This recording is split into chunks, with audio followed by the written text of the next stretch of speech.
Hi hello welcome to NIN media. నేను మీ journalist విప్లవశ్రీ. ఒకప్పుడు భారత రాజ్యాంగానికి తూట్లు పొడిచిన వాళ్ళంతా ఇప్పుడు దాన్ని నెత్తి మీద పెట్టుకోవడం ఆశ్చర్యాన్ని కలిగిస్తోంది. వారొక పక్క రాజ్యాంగాన్ని కీర్తిస్తూనే డాక్టర్ బిఆర్ అంబేద్కర్ జీవిత చరిత్రను పాఠశాలల్లో పాఠ్యాంశంగా పెట్టకపోవడం చూస్తుంటే బుద్ధిపూర్వకంగా ప్రభుత్వాలు ఆయన్ను నిర్లక్ష్యం చేయడమే అని చెప్పక తప్పుతలేదు. భారత రాజ్యాంగం అర్థం కావాలంటే రాజ్యాంగం ఎవరు రాశారు అనేదే కాకుండా ఏ మూలాల నుండి ఏ సిద్ధాంతాల నుండి రాజ్యాంగం రూపొందించబడిందో అర్థమవుతుంది. భారత రాజ్యాంగం సూత్రాలు ప్రియంబుల్ వారికి అర్థమైతేనే వారు దేశభక్తిని, జాతీయ భావాలను, వ్యక్తిత్వ నిర్మాణతను కలిగి ఉంటారు. భారతదేశంలో జాతీయ భావాలు, ప్రజాస్వామిక ప్రవర్తన, లౌకికవాద జీవన వర్తన లోపించుటకు కారణం ప్రియంబుల్ అంటే ఏమిటన్న విషయం విద్యార్థులకు చిన్న వయస్సులోనే తెలియకపోవడమే పెద్ద కారణం. ఆర్ఎస్ఎస్, విశ్వ హిందూ పరిషత్, బీజేపీ కార్యకర్తలు, నాయకులు తెలుసుకోవాల్సిందేంటంటే రాజ్యాంగం అర్థం కాకుండా జాతీయ భావాలను మీరు ప్రచారం చేయలేరు. లౌకికవాద భావజాలం భారతదేశానికి జీవశక్తి. లౌకిక ప్రజాస్వామిక సోషలిస్ట్ దృక్పథంతో రాజ్యాంగాన్ని రూపొందించడం కోసం అంబేద్కర్ అనేక ఒడిదుడుకులను ఎదుర్కోవాల్సి వచ్చింది. అప్పట్లోనే అంబేద్కర్ ఉన్నత ఆశయాలతో రాజ్యాంగాన్ని రూపొందించడమే కాదు, ఆచరణలో బలంగా అన్వయించబడినప్పుడే ఆ ఆశయాలకు సార్థకం ఉంటుందని చెప్పి కూడా ఆయన పేర్కొన్నారు. రాజ్యాంగ సభా చర్చల సందర్భంలో అంబేద్కర్ కాలానికి అనుగుణంగా ప్రజల అవసరాలకు తగ్గినట్టుగా రాజ్యాంగంలో కొత్త పద్ధతులు ప్రవేశపెట్టడానికి అవకాశం ఉండాలి అని అన్నారు. అయితే ఆచరణలో పాలక వర్గాలకు మేలు జరిగే సవరణలే ఎక్కువ జరిగాయి. ప్రజల స్వేచ్ఛ, స్వాతంత్రాలను ప్రభుత్వం కాపాడినప్పుడే అది నిజమైన స్వాతంత్రం అని అంబేద్కర్ పేర్కొన్నాడు.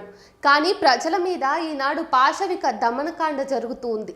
ప్రజల స్వేచ్ఛ, స్వాతంత్రాలను పాలకవర్గం అనేక సందర్భాలలో తమ ప్రయోజనాల కోసం కాలరాస్తుంది. కొన్ని రాష్ట్రాల్లో ప్రజాస్వామ్యం పేరిట నియంతృత్వం అమలు జరుగుతూ ఉంది. దేశంలో ఉన్న ప్రతి పౌరునికి అన్ని రంగాల్లో అభివృద్ధి చెందడానికి సమాన అవకాశాలు ఉండాలన్నారు. కానీ ఆచరణలో ధనిక వర్గాలు అత్యున్నతంగా అభివృద్ధి చెందుతూ ఉన్నాయి. ఇక పేదవాడు నానాటికి దుర్భర దారిద్రపు ఊబిలోకే కూరుకుపోతూ ఉన్నాడు. నిజానికి భారత రాజ్యాంగం ఏర్పడిన విధానం అర్థమైతే దేశ ప్రజల్లో ఒక సామాజిక, సాంస్కృతిక, తాత్విక సామరస్య భావన ఏర్పడుతుంది. అంబేద్కర్ రాజ్యాంగం మీద విశేషమైన కృషి చేసిన ఆచార్య డాక్టర్ మహమ్మద్ షబీర్ రాజ్యాంగ రూపకల్పన గురించి doctor B R Ambedkar studying in law and society అనే గ్రంథంలో రాజ్యాంగ రూపకల్పన నేపథ్యం గురించి, రాజ్యాంగ రూపకల్పనలో ఆయన సిద్ధాంత బలం గురించి ఇలా విశ్లేషించారు. స్వభావరీత్యా అంబేద్కర్ ఉదారవాది. ప్రభుత్వం, సోషలిజంతో పాటుగా పార్లమెంటరీ ప్రజాస్వామ్యం అన్నది పశ్చిమ ప్రభావం అని డాక్టర్ అంబేద్కర్ నొక్కి చెప్పారు. అయితే సమన్యాయం, పౌరుల మధ్య సమానత్వం, శాసన రూపకల్పన, విధాన నిర్ణయంలో రాజకీయ భాగస్వామ్యం అన్నవి పార్లమెంటరీ ప్రజాస్వామ్యాన్ని ఆమోదించాయని పేర్కొన్నారు. భారత రాజ్యాంగ రూపకర్తగా ఆయన దేశానికి తగిన పార్లమెంటరీ ప్రజాస్వామ్యాన్ని సూచించారు. భారత రాజ్యాంగ ముసాయిదా రూపకల్పనను ప్రారంభించినప్పుడు పండిత్ జవహర్లాల్ నెహ్రూ, సర్దార్ వల్లభాయ్ పటేల్లు ఆ కాలంలోని రాజ్యాంగ నిపుణులను, సర్ ఐవర్ జెన్నింగ్స్ను ఆహ్వానించి సంప్రదించాలని భావించారు. ఈ విషయమై సలహా కోసం వెళ్ళినప్పుడు దేశంలోనే న్యాయ, రాజ్యాంగ నిపుణుడు అయిన అంబేద్కర్ అన్ని అర్హతలను కలిగి ఉన్నప్పుడు విదేశీ నిపుణుల కోసం చూడటం ఎందుకని గాంధీజీ ప్రశ్నించారు. అంబేద్కర్ ఆ పదవికి అత్యంత అర్హుడని అన్నారు. రాజ్యాంగ రచనలో అంబేద్కర్ నిర్మాణాత్మక పాత్రను జవహర్లాల్ నెహ్రూ, రాజేంద్ర ప్రసాద్ తదితరులతో సహా దేశంలోని నాయకులందరూ ప్రశంసించారు. కనుక రాజ్యాంగంలోని దాదాపు అన్ని అంశాలపైన ఆయన ప్రభావం కనిపిస్తుంది. అయితే రాజ్యాంగం ఎంత మంచిదైనా కూడా దానిని అమలు చేయాల్సినటువంటి వ్యక్తులు మంచివారు కాకపోతే అది మంచిది కాదని ఆయన చేసిన వ్యాఖ్యలు అక్షర సత్యాలు. దేశంలో మోడీ పరిపాలనలోకి వచ్చాక కమ్యూనిస్టులు, కాంగ్రెస్ పార్టీ రాజ్యాంగ కీర్తనలు ప్రారంభమయ్యాయి. కానీ ఇప్పటి వరకు కమ్యూనిస్టులు అంబేద్కర్ జీవిత చరిత్రను పాఠ్యాంశంగా ప్రవేశపెట్టాలని ఏ విధమైన నినాదము ప్రకటన, డిమాండ్, తీర్మానం చేయలేదు. కమ్యూనిస్టులు రాజ్యాంగాన్ని కీర్తిస్తున్నారు, కానీ అంబేద్కర్ చిత్రపటాన్ని కూడా వారింకా తమ ఆఫీసుల్లో అలంకరించలేదు.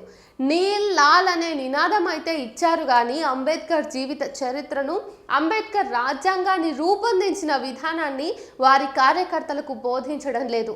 పైగా వారు మొదట్లో అంబేద్కర్ను కోటు సూటు వేసుకున్నందుకు పెట్టి బూర్జువాగా ప్రచారం చేశారు. జీవనవర్తనలో ఆయన బౌద్ధ జీవన సిద్ధాంత ఆచరణవాది అని తెలుసుకోలేకపోయారు. ఆయన ఎక్కువ విద్యాదానం చేశాడు, విద్యాలయాలు నిర్మించారు.